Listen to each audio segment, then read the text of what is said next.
Okay, hi guys, this is the tutorial. Just the first thing to point out, I'm in E flat tuning, so all my strings are down a semitone. So it's E flat, A flat, D flat, G flat, B flat and E flat, as that's what the original recording was in.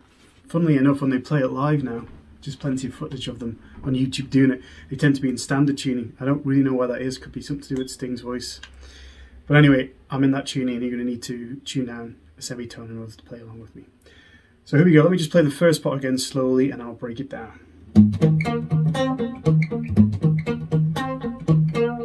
Okay, so what we're doing here is we're down on the low E on fret 5, ringing out our A note. We've got quite a stretch here if you're not new to this kind of thing, it's quite challenging to play. And I'm going to use the second finger, I'm pretty certain this is the way Andy Summers plays it, so I'm going to show you the way he does it.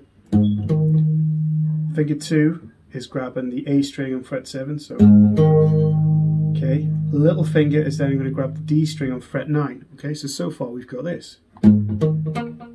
Okay, now what he isn't doing is playing it like this. Okay, what you'll hear very much on the recording when he plays it live is he uses some palm muting to give you that kind of percussive edge to it. So it's not like this. It's more like, it's about as close as I can get it. And how I'm achieving that is using palm muting. I'm lightly placing the sort of fat, useless part of your hand now has a use.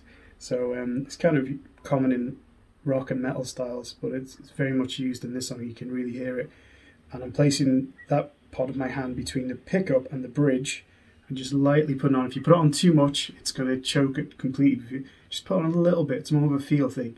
You'll just get a kind of percussive nuance to underneath the notes. It sounds a little bit more like the original. Also to point out, I've got a little bit of chorus on there and a short delay on the amp. Okay, it's as close as I can get.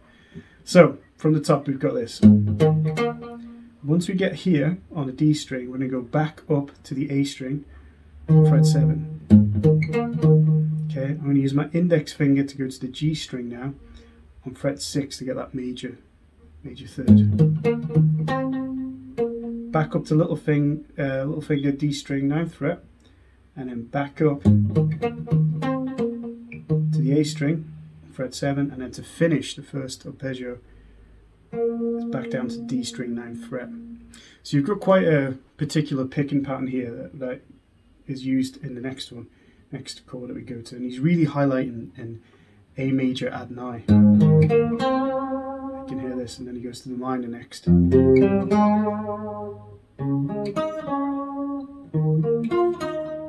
of a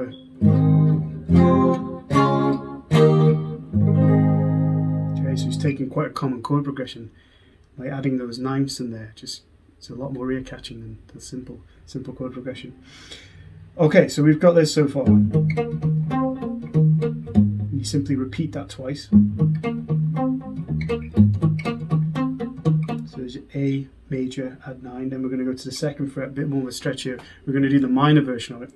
So we start off with the same picking pattern: fret 2, low E, F sharp, 2nd finger, grabbing the A string on fret 4, C sharp, D string on fret 6. So we've got the same picking pattern, same kind of stretch. Back up to A string. Okay, playing our C sharp. We're now going to grab the G string on fret 2. So we go from major to minor. Back up exactly the same as before. D to the A string and back to the D to finish. So slowly the F sharp part goes. And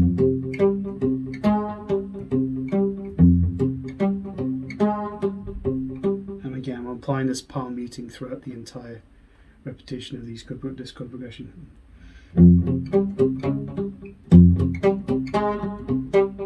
Okay, that's played twice too. We then go on up to these add 9 chords, which is so what we're going to do is we're moving down to the next set of strings. We're on the A string, okay, on the 5th fret or D note, so we're now going to be playing a D add 9. 2nd finger as usual, and we're on the 3rd finger grabbing the G string on fret 9. Now here's where it gets a little bit interesting. I'm convinced he's doing a slight bar here. If you wanted to just use the other finger, whatever feels comfortable for you. For me, I find that because that note is directly below the D string, I just find it's easier just to do a sort of rolling bar onto it. Okay, so what I'm doing, the same as usual, 5, 7, 9, back up to the 7, then I'm barring the G string directly below it, back up to D string, back to the D note on 5th string, and to finish, D string, fret 7. Okay, we're now going to take that chord and the picking pattern with the bar and just do exactly the same thing, a tone up to E. Okay, so it's just the same thing, you just move it up a tone. Okay, that's the introduction. It serves as part of the verse.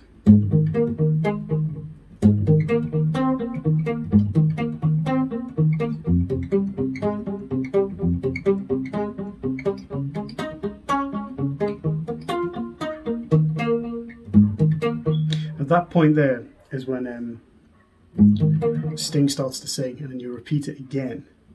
And at the end of the first verse, go back to F sharp and then back to A. Okay, that's the most common chord pattern in the song. So if you get that down first, it's going to put you in good stead for learning the rest of it. Have fun. Just remember to keep that palm muting on just slightly to get that kind of percussive value on it. It's very important in this song because it does not sound right if you don't have that in there. You're playing the right chords, the right notes, but without that, it doesn't sound quite right. Okay, so it's an important little detail. That's, I think, is one of the great things about Andy Summers playing, is he was always putting in just little touches here and there that just made his music more colourful, and this is definitely what I'm. Enjoy, have fun, play it back to me, and if anybody wants me to do a full tutorial on the whole song, just let me know.